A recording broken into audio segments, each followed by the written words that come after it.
First and foremost, every time I see you, I feel obliged to congratulate you on your engagement. I mean, Oh, thank you. your photos on social media, look so just joyful. They Oh, put a thanks, smile man. on everyone's face. How has engaged life been treating you? Engaged life has been great, man. I mean, we're in this transition now as far as like wedding planners come to complete halt, and we have to see what that looks like.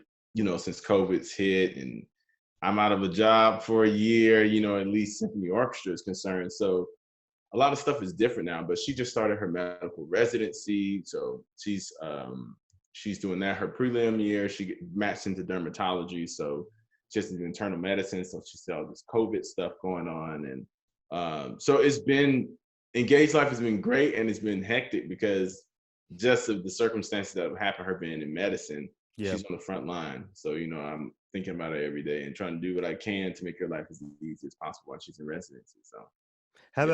How about we go ahead and talk about, when you got the news that you'd be unemployed for this next orchestral season. I mean, first and foremost, how did that come down to you? How did the information reach you? Well, first of all, like, I think it was about 2 months before, I think they told us, that we could be possibly getting furloughed. And then I realized, like, I knew it was going to kind of happen just off the model and everything. And there's a lot of stuff going on that I can't talk about on here that has to do. But as of now, July 1st, we're furloughed, and we will be. As of now, out of work for a year. I foresaw it. I wasn't shocked or anything like that. And for me, because I moved around so much, and my career has been a testament to kind of how unstable this business can be. I've always saved for a rainy day, and I feel bad for in that. I don't have any children, anything like that, in private schools or whatever, or I don't, I haven't taken out a mortgage yet, or nothing like that. So I do feel bad for a lot of my colleagues, and I hope that we all get through this at the end of the day, and everybody survives. And it's a tough time, but a lot of organizations are in this position, so Yeah. that just kind of is what it is. When I saw the news story came down that the Nashville Symphony was going to resume in the fall of 2021, I saw a lot of people reacting like, "Hey, we're all about the safety and everything, but isn't that a little long?" What was your reaction? Do you think that's smart for them to be looking that far out? A lot of people don't know all the insides of what goes on. So, is it long? It's relatively, if you're speaking about, being out for a year, that's a long time. But, these are decisions that are above me. These decisions that me as a musician, I can't make. I just got to kind of roll with the punches. But I hope that they're doing it. I think, or I hope both, that they're doing what's best for the longevity of the organization. So, I'm assuming that them doing this would be more preserving the institution over the long haul. Because we have to, there's a certain amount of people we have to be in the hall for us to not be in the red. And our model kind of works that way because our endowment isn't massive or anything like that. So we have to have high ticket sales in order to stable out. People coming up with more innovative ways and things like that and what can be done. But we'll see what comes in the future. But as far as all the business ends and those decisions, I'm not in those rooms. Yeah, it's interesting that how you lay out what is required for the orchestra to be sustainable on stage. I sit on the board of the St. Paul Chamber Orchestra, and it's an organization that works a lot like public radio and public television, in that they do pledge drives, and people just give what they can. And that keeps ticket prices low. That keeps ticket prices at $5 to $10 because folks are putting forward what they can, and of course that isn't as surefire as ticket prices that can help keep an organization afloat. But what is surefire these days, as we've learned. I wonder if you've thought about, on an institutional level, ways in which orchestras, maybe not just the Nashville Symphony, but orchestras in general, need to flip around the way that they're engaging communities and the way they're trying to make money themselves, so that they can survive, because who knows how long before it's safe to crowd a concert hall again. So check this out. I've thought about that. That's a great way you framed it, man. This is the thing that I've been really thinking about. I mean, there's always opportunity in disaster, right? That's something that's commonly said in politics and all this stuff in different realms of business for bad reason a lot of times. But like, if you really think about it, I said orchestras are, and we have the right to play music, but are we rushing to get back to the same exact thing? Is that what we're doing? We're rushing. I want to play my Mozart Grand Partita. It's like, cool. You know what I'm saying? But like, and I also think even the way that we engage online, you know, sometimes it's from a point of this deserves to be here, but you have to earn that respect. This is a completely different audience, man, online than the people who are writing checks a lot of times. And like the way you engage them, they're not going to think like, you know, there's a sound that comes from, there's a Philadelphia sound, there's a Cleveland. Nobody knows what that is who's engaging online, nor do they really care. Exactly. So I think that this is the time to be innovative. And when communities are not completely supporting something, sometimes you have to review on how you have engaged the community, because the community will want you to be there. I'll give you an example, like the rap, you know, Lupe Fiasco. Yeah, of course. The rap. So there was Atlantic Records was going through this really bad thing with him. And then the community of people and also Anonymous started like bugging stuff and going through Atlantic Record and all this stuff. Like he had built such a strong critical mass of people that support his music and his message that when the disaster hit, they just came there. He didn't even need to ask, to the point that he had to force their hand. So you have to have so much community engagement before anything happens. And I think a lot of times orchestra be like, because this is great music, it should be supported. All music that's great is great. So what makes your music greater than another music that's great? You know, so the way that we even go towards communities, we need to change and see that how instead of just coming back to the same thing, how can we come back differently? What does that look like differently? Because a lot of these contracts are going to be renegotiated because of pay cuts or furloughs or whatever. And I said, I was doing an interview with some people, and they asked me about something about the union. I said, what can the union do to be different for orchestras moving forward, since they've put out like Black Lives Matter and all this? If you have to think about, there's simultaneous things happening.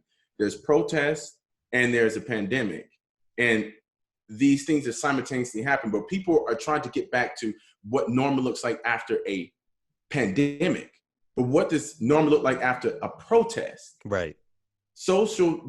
People are consuming media in the way that social consciousness is changing. So your model and how it works and a lot of things about it won't be relevant. So how do you adjust after that? And I said, what needs to happen is that, look, musicians form an orchestra. Musicians pick musicians to be in the orchestra. Musicians form a union. Unions create contracts. Contracts negotiate with management. They create things, and then they build off of that model, and then they keep renegotiating to protect that model. So if you renegotiate, you're actually kind of conserving a conservative model over and over and over and over again. Yeah. And what I'm saying is now that things are open, re-examine what are your priorities and what can you do differently within your contract that ensures that there's some certain number of Black players there. Yeah. Black people tenured and protected. Go ahead, Garrett. Sorry. No, I was just gonna say it reminds me of the whole notion of police reform. I've said on social media, the phrase police reform reminds me too much of the phrase plantation reform. You know, it doesn't get to the core of the issue, and it sounds like that's kind of what you're touching on. And you've actually, you know, this is why it's so important to have so many different perspectives. I have yet until this very moment to think about the AFM's sort of relationship with all of this. And for folks who don't know, the American Federation of Musicians, it's the union that all orchestral musicians, virtually all orchestral musicians, belong to. I was a member for many years.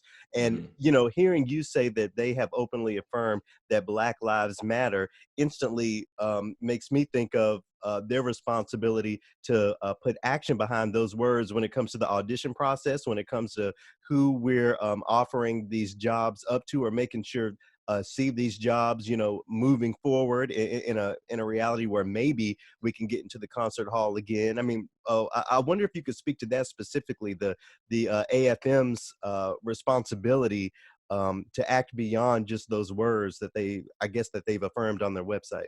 Right. I mean, people have to remember the AFM is made up of a bunch of musicians. So musicians pay dues, I mean, this is something that, I mean, we all get the dues out of our check. We have contracts with the union. The union has a lot of good things for it, protect, make sure we get off of work on time, and a 10-year pay negotiations, a number of things. I mean, there's just a gamut of things that happen. But one thing, has Black people been there?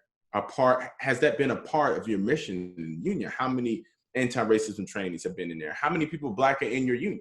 How many Black people running the union?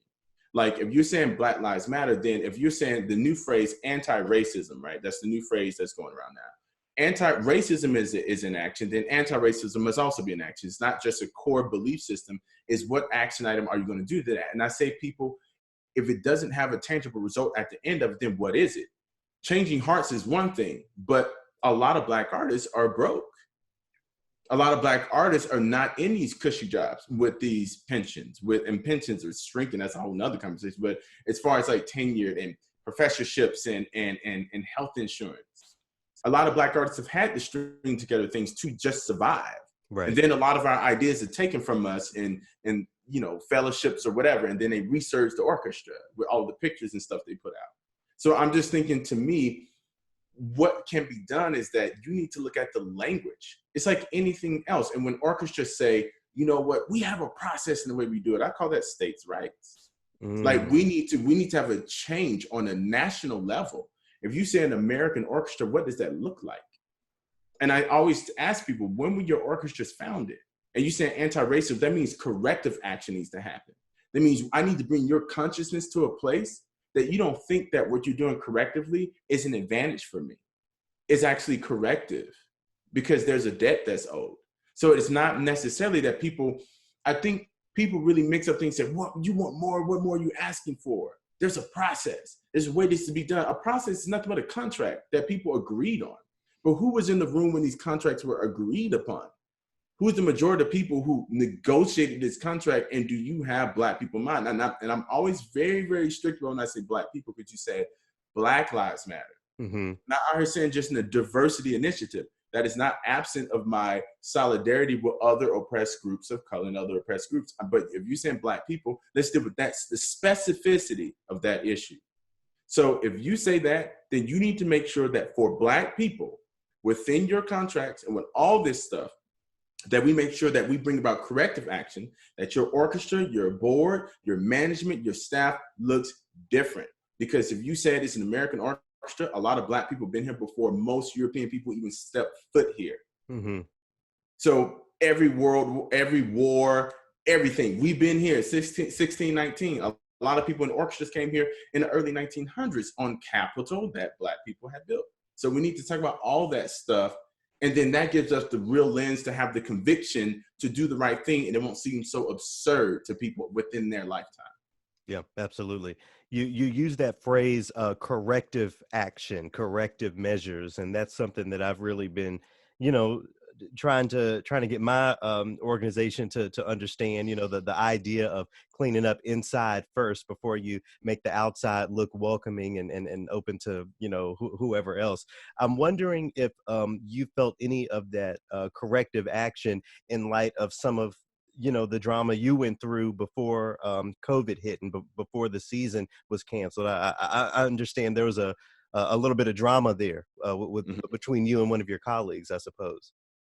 Yes. So the good thing is, someone asked me, there was like, we need more white allies. White allies have always been there, but they're increasing in number.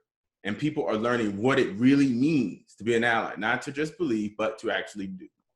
And I have to say, one thing I have to give credit to more organizations, that they took the right action in that time to make sure, and the people at the top and were there, because these are conversations that we've been having for a long time, whether it's anti-racism training and all that stuff been going on for years. So when something like that comes up, there's the action that needs to be done. And a lot of people think that, I always say that they're like, we didn't know this side of this person. We didn't know that was there. I said, different people's presence bring about different reactions in people that you know. That's just the way that it works. But what makes it more complex is that there may be someone that you love, maybe someone that's a friend of yours, maybe someone who's been a great colleague to you. but that doesn't necessarily mean that that reaction won't come about when my presence is there. Right. And I think the hardest thing is like when people hear about my story, they're like, that actually happened? Yes, it actually got to the point where I had to literally put, I mean, it's public record now, that's what I can speak on. I couldn't speak on it previously, but it's public record that I had to put an order of protection, which was approved, not one, but there's 2 orders of protection from someone else who was also in that with me, who's another Black colleague of mine. 2 order protections that were approved upon this person because they deemed that what they was putting out was stalkerish and threatening in nature. So this comes a result of me sitting on the stage playing, that my presence bothered this person so much so they would escalate it to that level. Like I had to leave town the week of my tenure. And the good thing is that the orchestra, you know, the management of them stepped in to make sure that I was properly protected. They stepped in to make sure that everything was taken care of for me, and I can appreciate them for that. So, you know, but the bigger issue is that a lot of people think they have to really think that Black bodies and places, when what people deem as the top, they're not used to being there. So if you think about a neighborhood, even if someone has 1 Black family down the street, 2 or 3 coming there, you may question what neighborhood you're in. Mm-hmm. And then you start talking about quality. And I always say that whenever Blackness is Blackness and quality are 2 completely different things. There's no color on quality. But it's funny that I would say people use quote unquote objective measures for their subjective agenda. Mm-hmm. So if you're on a job, oh, it's out of tune, it doesn't quite fit, I don't like it, it's just not working. You know, those types of things. There are objective measures are within the contract because there is no critical mass of Black people. So you have to rely on allies that you have formed relationships with that would step in for you. But what take that even further is that if any of this should have never even gotten to this level, you had a number of people, Black people, that understand this type of action, this thing won't even escalate to that point.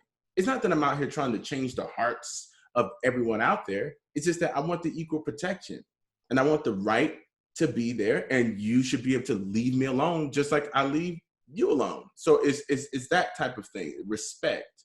But a lot of people can't see that because they've never been in an environment where they've been in predominantly Black people. That person acted that way if the orchestra was 100% Black people and there's only 1 person there who's white. Would they act like that? Right. Would they say the words that they say? Would you be so emboldened to have that much pride to go around spreading that type of thing? You probably wouldn't. But that's speculation, right? It's like how Malcolm X once said, you know, there's only racism where there's a threat. So if a place has yet to be so-called threatened by the Black woman or the Black man, you know, it may seem more peaceful and more safe than it actually is. Scott, right. I wonder if you could speak to that turning over a new side of the card or a new leaf during this era. You know, I mean, surely, I guess what I want to bring you in on is the idea that in the same way that a person requires allyship in the positive, these people who have these questionable thoughts or questionable ideas, surely they're being abetted by their own sorts of allies, or I can't think of another word, but you know, just this reality living beyond where we could see it. And now it's shining a light. I wonder if you've experienced any of that within your circles. Well, you know, I live in a neighborhood where, I don't know, I would say white people make up only about 50% of the population, along with Hispanic, Hmong, and Black. Well, and also there's other groups that are starting to grow. But, you know, Titus, I was thinking about you here on Juneteenth because I was on the air and I was putting together breaks where a lot of the things that you said started to come to mind, like when we were at the Sphinx conference in February. And I was thinking about our conversation of firsts, you know, how we need to get past, here we are in 2020, and we're still talking about this was the first Black person to do whatever it was. And also thinking about how people are tired of hearing about, well, it's a first step. You know, so a lot of the ways that I'm trying to be an ally or trying to inspire others to be an ally is getting beyond first steps. You know, how do I show what the third and fifth and 10th steps are?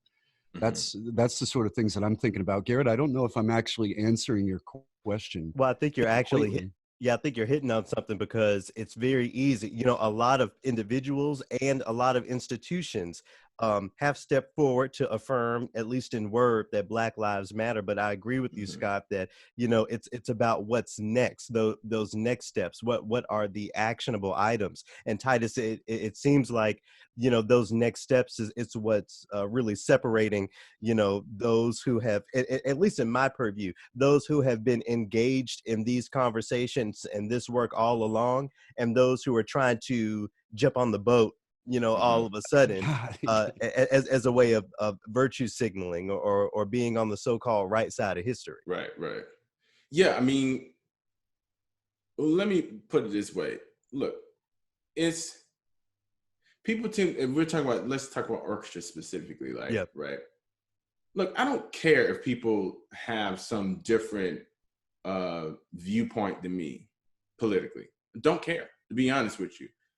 The biggest thing that I remember I was reading this book by, watching this lecture by King, and King said, you know, I've been fighting to change people's hearts for a long time, but I need laws. And people, if they're punished by laws, then they need to obey the law. Mm-hmm. And the interesting thing that I see about the first is, I always go back to this James Baldwin quote, and I'm sure, Gary, you probably know this quote. He said, you always talk about your progress.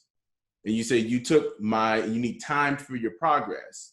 You know, you took my great-grandfather's time, you took my grandfather's time, you took my time. Now you take my nieces and nephews' time. How much time did you need for your progress? Mm-hmm. And what people must understand is that when I'm put in the category of more the radical, right? These are people who sit up and read memes all day and sit on social media echo chambers. Mm-hmm. And I always tell people to pick up, this stuff is old. Like, you are in the era of civil rights. Just because I think of time, not my time. They say Gen Xers and generation this. No, you are still in the era of civil rights, because there was an era of Jim Crow that lasted for 100 years. And then there was slavery that lasted 250 years. So I'm sure they had different generations amongst that era. But now, maybe in year 3000, if the planet doesn't explode, right, you know, people are going to talk about the civil rights era, and we're going to be in that era. So in that era, if people haven't been fully made American or gotten the same privileges that other people have had, then why am I still fighting for civil rights if I'm not in this era? So I'm saying that, as far as me being the first, I think it's a shame that there are more Black astronauts than there are principal Black oboe players. And NASA's a hell of a lot more insular. And I mean, you're going to outer space. They're building billion-dollar rockets. But what does that say? But what does that say about the status of classical music? As a Black man, we can go to outer space before we can become the principal whatever of an orchestra. Exactly. Literally. Exactly. Literally. One of my friends told me, and I was like, man, that is so true. And the interesting thing I like to think of is, we have to think of orchestras in a lot of ways, right? It's beautiful music. I love the music. Mahler's great, Bach's great. You know, all this music is awesome. Just on a personal, emotional connection, just how I react to it emotionally. But then it's also cultural affirmation that happens in the hall. So there's a reason why something is programmed a certain way it is, reason why it looks the same way it looks. Although we're participating in music, there's also a cultural affirmation that's happening. And I said, is there truly an American orchestra, or are we European approximates? Which one are we? The halls? Even if you really think about the concept, you know, it's easy for me to talk about from the privilege I have playing in the orchestra, is that you're in the best part of real estate, usually downtown, a non-for-profit building. In the best part of real estate, where usually banks are, for-profit places.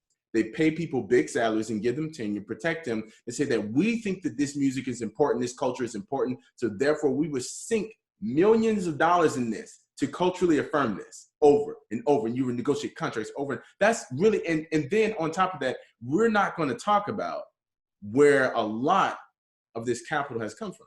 We're not going to talk about the transatlantic slave trade and how arts were a privilege in the king's courts and all these things, based off of what? Labor and money.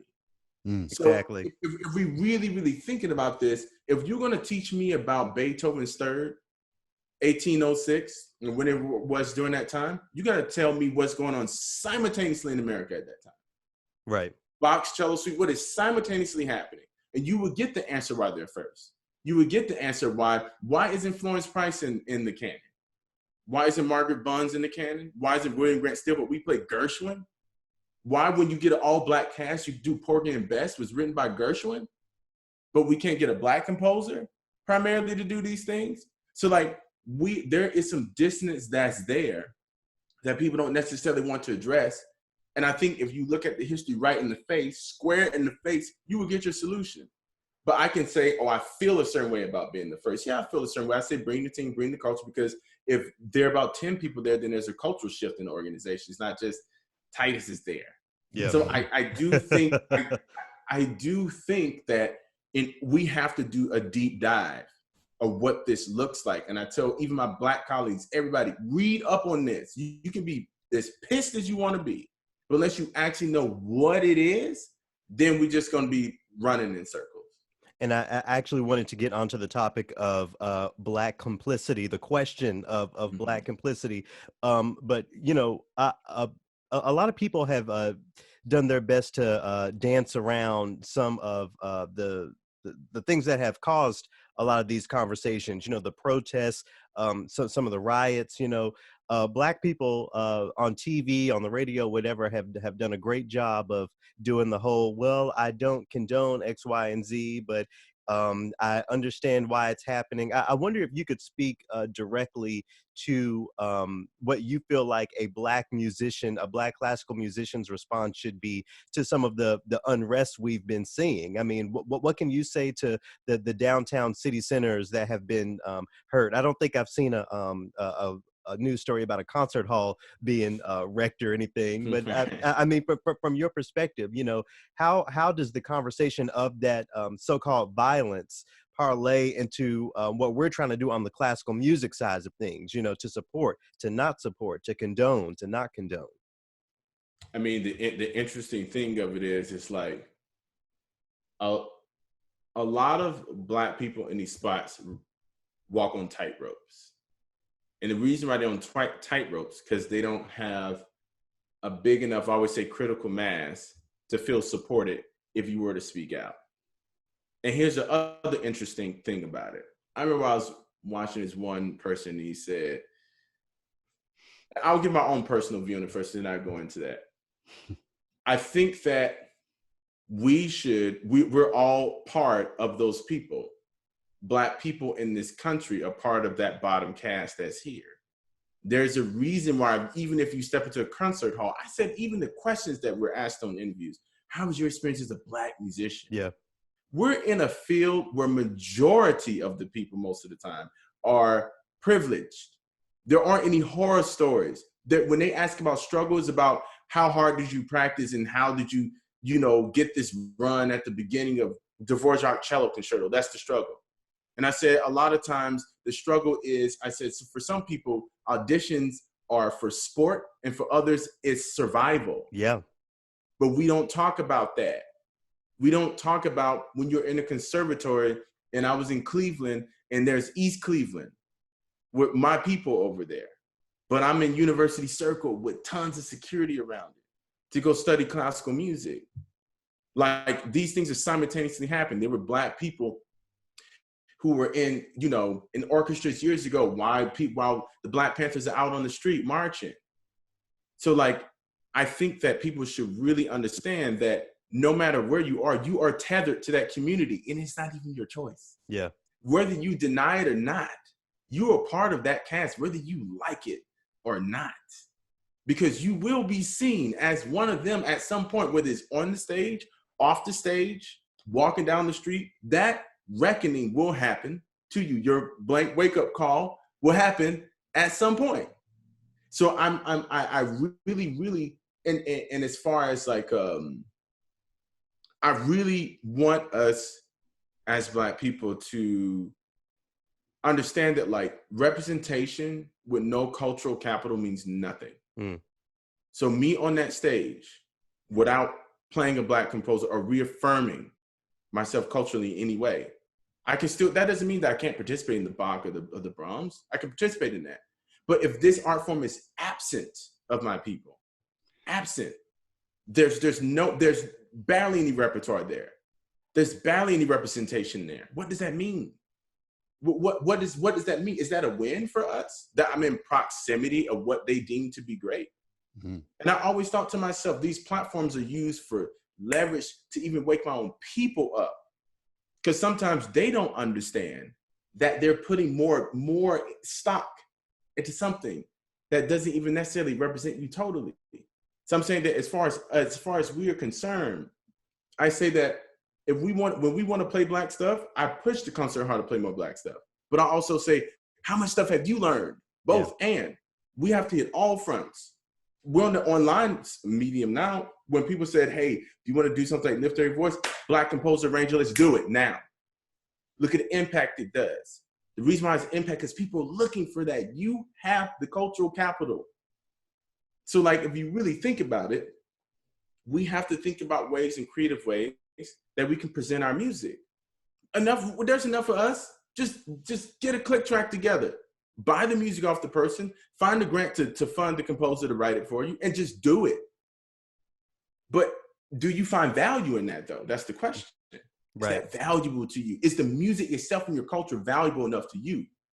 So I think that there's so many fronts in which we should really, really think about this. And like, I remember, even if you look at the Black Panther Party, they said, they're not gonna feed our children, we're gonna feed our children. They're not gonna teach them, we're gonna teach them. And the thing, if you're not gonna play my music, I play my music, and I'm gonna play it. I'm gonna play the hell out of that music. I'm not gonna be begging, knocking on doors. I want to play the Mozart concerto. I'm a Black man, I can't play Mozart concerto. No, there's like 1,000 Mozart concertos. What is mine in the sea of Mozart concertos going to do? What is that going to do? Yeah. I think that I am more concerned about the canon in which we've written that's already been here, and more to be here, to leverage that and to give and to celebrate that. And other white people want to participate in that. Play a Black composer, go give to a Black composer. Take some money out of your symphony pocket and go give money for a Black person to commission that work and for a Black person to perform that work. Right. Both. If you want to use your privilege, yeah. As I say, about white folks wanting to be involved with that Black canon, seasoning just tastes good. It's not about, just doing it for the sake of doing it, but this is actually good music. This is art that, in many people's opinion, outweighs all of those old Haydn and even Beethoven symphonies. What we really need to explore, as you've said, as that American orchestra, the idea of an American orchestra. Titus, 3 opuses ago, I threw down the gauntlet and said the first orchestra to announce an all-Black season wins. Now, I'm listening to what you're talking about here today. Is there an orchestra in the country that's poised to even do that? I think orchestras has Chicago Sinfonietta done that before? Have they done all Black season? I'm not sure. The Chicago Sinfonietta definitely, puts a lot of effort into that. I almost want to disqualify them, though. and shout out to. Are you saying like a what we call a top 5 or a big 5 or something like that? Right. Seattle. Right. Check this out. LA. Do I think orchestra's ready to do that right now? No. But let me tell you my short answer. But here's the thing that's so that's why I like to go deep on this thing. When you go to conservatory, what we call Black music, right? We say Black music. Black music's not a monolith. They're Black people from all over the planet that are different from one another. So when someone if someone plays, a phrase like Debussy, a phrase that Debussy wanted to be phrased in Bach's canon, someone will look at you like you're crazy. That's the European diaspora. Really think about this. I go to school to learn the European diaspora of music and culture. You say Janacek is different from Wagner. And look at this. Look at the way the Italians did it. then the English did it this way, and then the Germans did it this way, and then look, the Finnish, Sibelius, it's different. Isn't that amazing? And look at what Copeland was doing, Henry Cowell, and the American, and Steve Reich. Like, you're telling me European diasporic art forms, which should be celebrated, but also both and mine should be celebrated as well. And it's not just Black music. Yeah. There are composers in West Africa and the Caribbean and Brazil. And I mean, you think about it, in America, like all over the place. So there's so much Black, there's so much music, just as much as there in the European diaspora. I'm saying celebrate it all. I'm not saying that that shouldn't have its place, but it shouldn't have its place at the expense of others. And I'm saying that we should be celebrating our music. We have so much stuff there to play. So if I were to program an all Black season, they program all white seasons all the time. Right. Right. You get what I'm saying? Nobody thinks about it. And that question is never asked. You know, the metaphor I've pulled together in my mind as I've listened to you talk, it's like we're walking up to this apple tree looking for sweet potatoes when no one has bothered to plant the sweet potatoes. It goes all the way back into the educational systems. You know, my teacher, Lacola, y'all know Lacola. Yeah, of course. Talks all the time about how it's not just a music education, but a music assimilation, how we're taught the idea of value and quality through learning chord progressions, through learning this literature. But you said something, Titus, that I think provides a pretty good segue. You talked about how Black music is not a monolith. No. And before we started recording, I brought up the BET Awards, and I talked a little bit about how there was a Black country star who performed, Right. Kane Brown, and how the social media response was kind of mixed. Black people just hear that country aesthetic and just are triggered, myself included to an extent. And so when we broaden out that conversation into Black folks' involvement into that genre, Scott, that folks call roots, Black involvement in this so-called classical music. Titus, I wonder if you could speak to the sort of cultural discomfort that Black people en masse have with these genres that are seen as traditionally white genres of music, despite the fact that Black folks not only participate in them, but have been foundational to it. Just think about country music and the Black roots of country music. Think about the fact that Dvorak in the late 19th century said you can't have an American school of music without Black folks. He talked about how Negro melodies, in his words, served as that foundation. So yeah, I wonder if you can speak to that. We're involved in so much more than we as a people accept. Right. I mean, it's really funny. This happened with punk rock as well. Also, techno. Techno is 5 brothers from Detroit. That's Detroit music. I mean, I remember when I first saw a documentary, brothers on there doing like these weird dances to techno. Like, yeah, this Detroit, man. I'm just like, whoa. But you would never, house music and all this stuff that's coming out of it, and EDM that's come out of this. Like, if you think about blues and the sorrows and plantation songs and all that stuff, that's, sorry. Let me do this. I thought I did that. There we go. Blues and all these things that have to do with plantation songs and all this. This is what goes into country. I lost my dog and my baby and this and that. I mean, if you really, and the banjo, I mean, someone was telling me about the instrument, which came from West Africa, which is like the template for the banjo. Inanga, I think is the name of that instrument. Yeah. So what I find fascinating is that it's like when you first, I grew up when people would say, if you spoke properly, you talk white, right? Yeah. They'd be like, oh, you talk white or something like that. It's like, no, have you read Du Bois or Douglas or any of these people? Like, have you researched these people? Like great Baldwin and great thinkers. Yeah, Rustin, like all those people. But all of them, you come from great thinkers, man. So even what you think is classical music and it's so pent up, the way that it's packaged now, of course, it seems distancing. But my main thing is that, yes, I've had reactions like that before in the past out of ignorance. My parents would be like, that isn't right. Learn your roots and where you come from. And if I saw a black man singing country, I'd be like, we've been a part of this the whole time. And they say, you know, that they're building a museum of African-American music here in Nashville, this massive museum. I said, that's Country Music Hall of Fame. You get right. what I'm saying? Yeah, y'all already have that. You don't have that. But if you want to add on to that, that's cool. Yeah. So, you know, I think that is the thing that I find fascinating with classical music. People see themselves like, look, let's just entertain this. Like people saying Beethoven's black, right? And people say, no, Beethoven's not black. He's not black. No, Beethoven is black. But look at how that happened. The interest, how people shifted, and them seeing themselves in that. Just imagine if that were true, entertain the idea of all the people that be, no, he's on that conspiracy stuff. Just entertain it. Yeah. Look at the response in which when people see themselves in something, they take pride in it and they want to be a part of it. So if I were to show a little black girl Florence Price, or someone, even a black woman, say, you have been a part of this and you see yourself in this, there's a much different response from me saying, here's Mozart, and has this powdered way of going, and he was born in the 17th and blah, blah, blah, and this and that, and people are like, oh, that's cool. But how are you a part of this? And even a part of, like, especially people descended slaves in this country, a part of that journey is finding your roots and where you're from and seeing yourself. So it even more exacerbates the problem. Yeah. To see that I'm a part of something that isn't part of me. And I think that art and music, everybody should be able to participate in anything, whereas most, I'm not saying you can't play that, but I think it is key that we have enough repertoire, and we don't even have enough time on this earth as Black people to even play all of it or record all of it. So you better spend a lot of your time dedicated to this, because we got to make up for the time that was lost.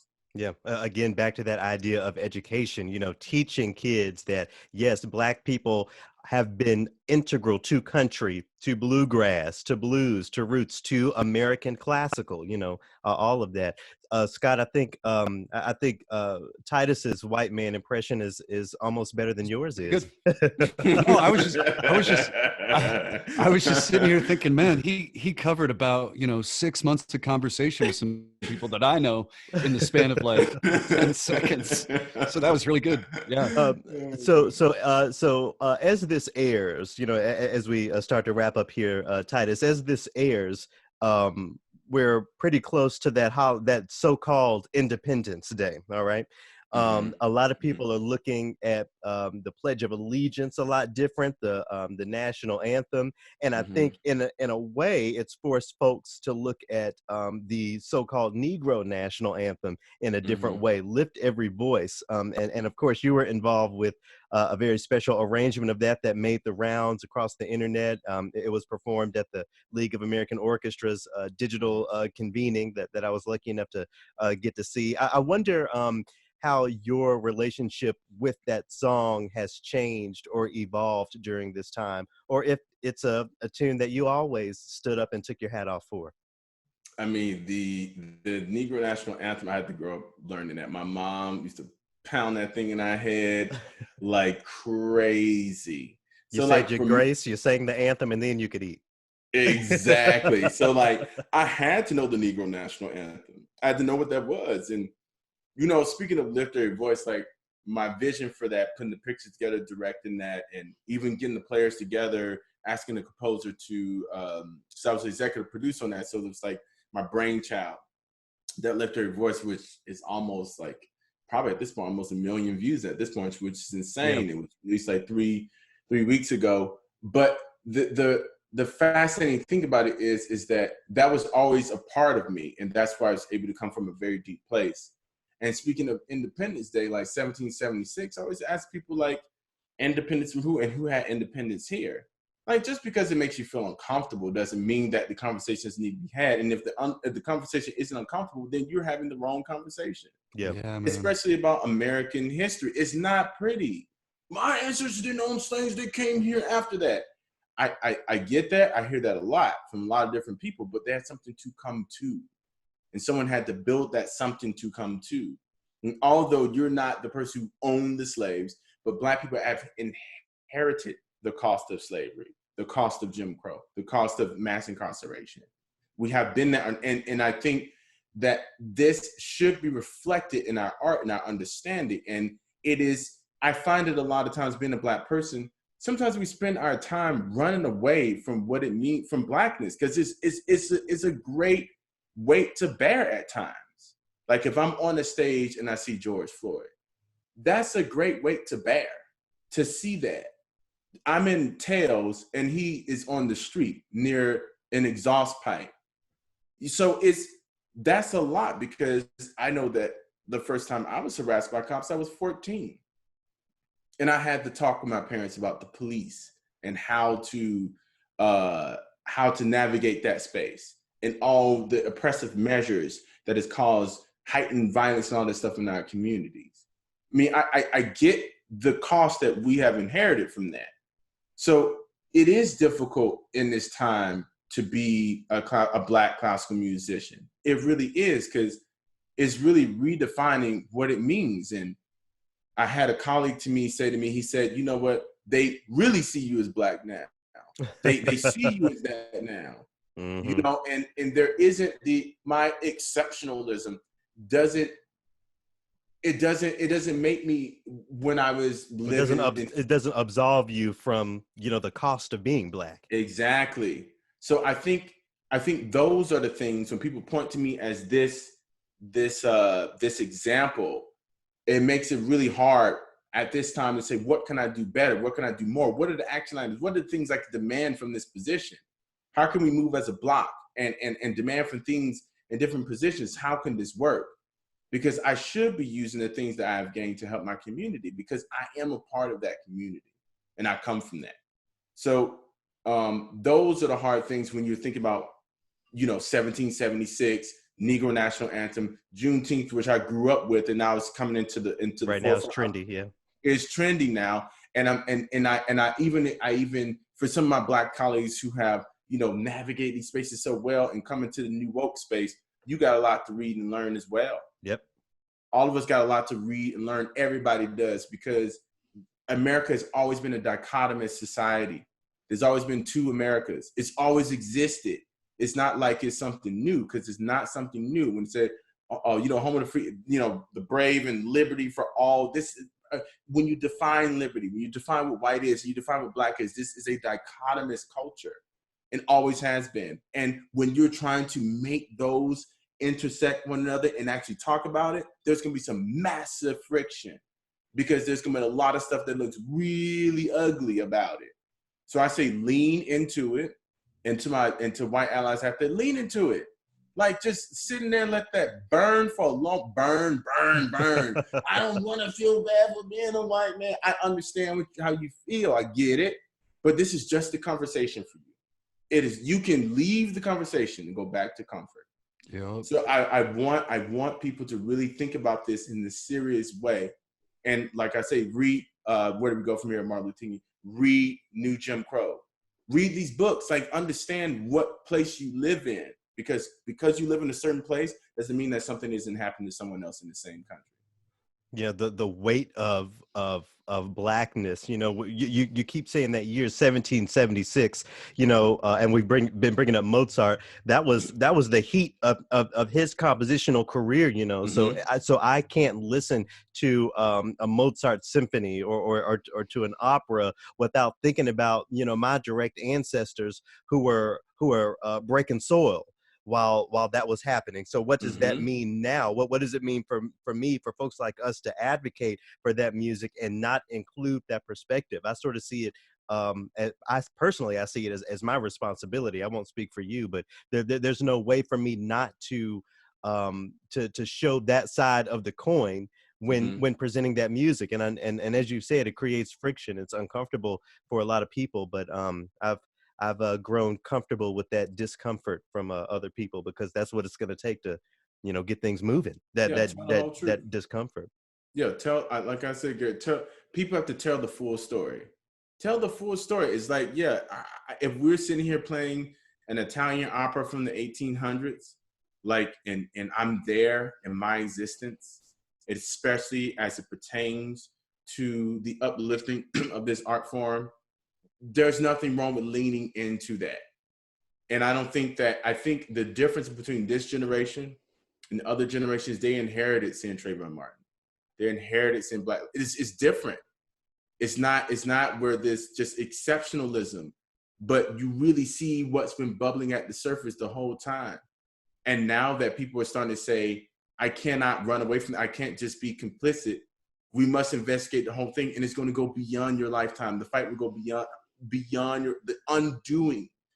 It's taken a long time for this to be in place. It's going to take a long time for it to get out of place, for things to be replaced. So don't be so selfish with your own life, because people literally lost their lives for you to be here. Absolutely. Wow. Titus, how can folks reach out to you, learn more about what you're doing? I guess they aren't going to see you on stage in Nashville, Yeah, no. but maybe you have some other digital performances planned or lined up. I have a lot of stuff lined up. You can check me out on Instagram at Titus Oboe. I'm also Titus Underwood on Facebook. Website is in the works now, but check me out Instagram at Titus Oboe and Titus Underwood on Facebook. And check out Lift Every Voice, the project that I put out a while back. And there is a lot more to come in this year. It's going to be a lot of cool stuff. All the stuff that I'm talking about, it's going to be more in the forefront, done in a very artistic way. So let's get it. Titus, has been great to talk with you, and we really appreciate your continuing to fight for liberty and justice for all, as it was alleged so long ago, but actually bringing that to truth. Thank you so much for being on TRILLOQUY. Absolutely, man. Good to see you, Titus. Good to see you too, Scott.